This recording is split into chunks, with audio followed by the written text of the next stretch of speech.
صادق نے دیے، لیکن میں اس کی آخری بات کر کے گفتگو ختم کرتا ہوں۔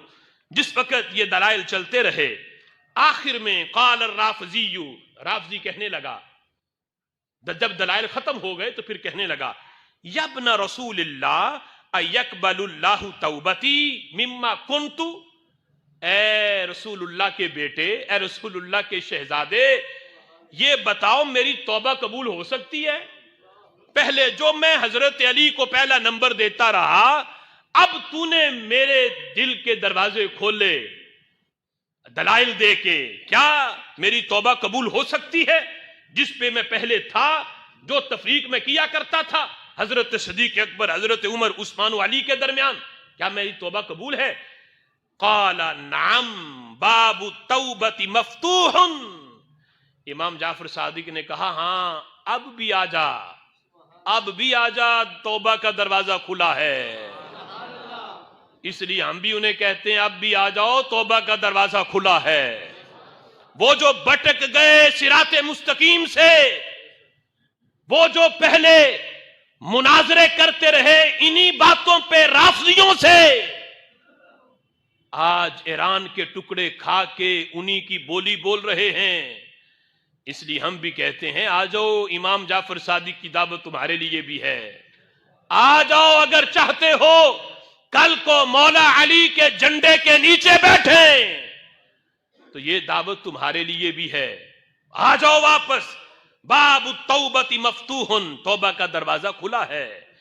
فالاکثر الاستغفار لہم، اور فرمایا توبہ آ کے تو پھر کرنا کیا ہے؟ فرمایا پھر کثرت کے ساتھ ان کے لیے دعا کرو اور ان کے ساتھ محبت کرو۔ فرمایا اگر توبہ نہیں کرو گے تو ہوگا کیا؟ یہ فتویٰ امام جعفر صادق کا سنو، کہتے اما انک لو مت وانت مخالفهم مت على غیر فطرت الاسلام وكانت حسناتك مثل اعمال الكفار هباء منثورا، فرمایا اگر اسی عقیدے پہ مر گئے جو اب تھا تمہارا تھوڑی دیر پہلے توبہ سے پہلے، اس پہ اگر مر گئے اور مخالفت کرتے رہے عقیدہ حق اہل سنت کی تو ہوگا کیا؟ فرمایا پھر فطرت اسلام پہ نہیں مرو گے، فطرت اسلام پہ نہیں مرو گے۔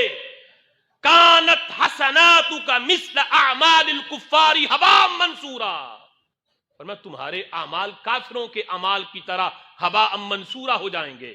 ہباء منثورا کیا ہے؟ کبھی آپ نے طریق کمرے میں چھوٹا سا سوراخ ہو، سورج نکلا ہو تو اس کی کرنیں جب کمرے میں آتی ہیں تو آپ دیکھتے ہوں گے ذرات نظر آتے ہیں، لیکن کیا کسی نے وہ ذرات کبھی پکڑے؟ دیکھنے میں تو نظر آ رہے ہیں، حقیقت میں ذرات نہیں، یہی کفار کے اعمال ہیں۔ لوگ کہتے بڑے ہسپتال بنا دیے، اور یہ اتنا بڑا جناب اہل سنت کا مناظر ہے، اتنے اس نے مناظرے جیتے، یہ جناب حجت الاسلام تو پتہ نہیں کیا کیا ہے۔ میں اگر عقیدہ خراب ہوا تو اعمال سارے کافروں کے اعمال کی طرح ہباء منثورا، حیثیت کوئی نہیں ہوگی، دیکھنے میں تو دکھائی دیں گے لیکن قیامت کے دن کچھ نہیں ہوگا، خالی ہوگا نامہ اعمال۔ فرمایا اگر چاہتے ہو کہ توبہ تمہاری قبول ہو، اس عقیدے سے توبہ کرو اور واپس آ جاؤ۔ تو لکھا، یہ لفظ لکھے، فتاب الرجل ورجع عن مقالته وانابا، اس رافضی نے اپنے اس عقیدے سے توبہ کی اور امام جعفر صادق کے ہاتھ پہ بیعت کی اور اس نظریے کو چھوڑا، توبہ کی۔ یہ مناظرہ اس حقیقت کو بیان کرتا ہے کہ یہ عقیدہ محبت علی میں حضرت علی کو پہلا نمبر دینا، یہ محبت اہل بیت نے خود ہی قبول نہیں کی اور کہا محبت ہم سے کرنی ہے تو اس کے ضابطے ہیں، وہ ضابطے جو خود مولا علی نے بنائے، وہ ضابطے جو حضرت امام حسن و حسین نے بنائے، اور آگے آج تک اہل بیت اطہار ان ضابطوں پہ قائم ہے۔ ان ضابطوں کے اندر رہتے ہوئے اگر محبت اہل بیت ہوگی تو پھر محبت اہل بیت ہوگی تو پھر ہی قابل قبول ہے۔ یہ ضروری نہیں کہ معاذ اللہ محبت علی کے لیے بغض صدیق اکبر ضروری ہے، بلکہ محبت علی وہ تو قبول ہی نہیں جس میں کسی صحابی کا بغض ہو، محبت وہی قبول ہے جو صحابہ کے دہلیز کو بھی چومے، اہل بیت کے در کو بھی چومے۔ میرے امام نے اسی لیے کہا تھا اہل سنت کا ہے بیڑا پار، اصحاب حضور نجم ہیں اور نو ہے عطرت رسول اللہ کی۔ حضرات، یہ ہمارا موضوع انشاءاللہ اگلا جمعہ جو ہے وہ بھی حضرت صدیق اکبر رضی اللہ تعالیٰ عنہ کے بارے میں ہے، لیکن اس پہ آپ حضرات یہ جو موجودہ حالات جا رہے ہیں ان میں مزید جاگنے کی ضرورت ہے۔ پہلے ہمارا مقابلہ صرف رافضیوں سے تھا، اب کچھ اہل سنت کا روپ دار کے بھی ہماری صفوں میں ہیں جو گندے نظریات اور رافضیوں کے نظریات ہمارے اندر پھیلا رہے ہیں۔ لہذا جاگنے کی ضرورت ہے، کسی کے اہل سنت کے لبادے پہ دھوکہ نہ کھا جانا۔ اعلیٰ حضرت امام اہل سنت کو پڑھو، مجدد پاک کو پڑھو، داتا علی حجویری کو پڑھو۔ موجودہ کسی پیر کے نظریات کو محض جبہ کبہ دیکھ کے دھوکے میں نہ جانا۔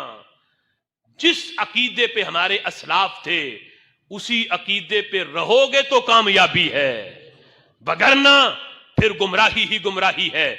لہذا جس پہ اسلاف ہیں اس پہ عقیدے پہ رہنا جو ہے یہ ہمارے لیے ضروری ہے، اور اس پہ مزید آنکھیں بیدار کر کے رکھنا کہ کہاں خرابی ہو رہی ہے اور کہاں عقیدے کا جو ہے وہ گند پھیلایا جا رہا ہے، کہاں رافضیت پھیلائی جا رہی ہے اور کہاں خارجیت کو ہوا دی جا رہی ہے۔ یہ ساری باتیں سمجھنا آج ہر بندے کے لیے ضروری ہے۔ سونا جنگل رات اندھیری، چھائی بدلی کالی ہے، سونے والوں جاگتے رہنا چوروں کی رکھوالی ہے۔ اللہ کی بارگاہ میں دعا ہے جو کچھ سنا اللہ تعالیٰ اس کو یاد رکھ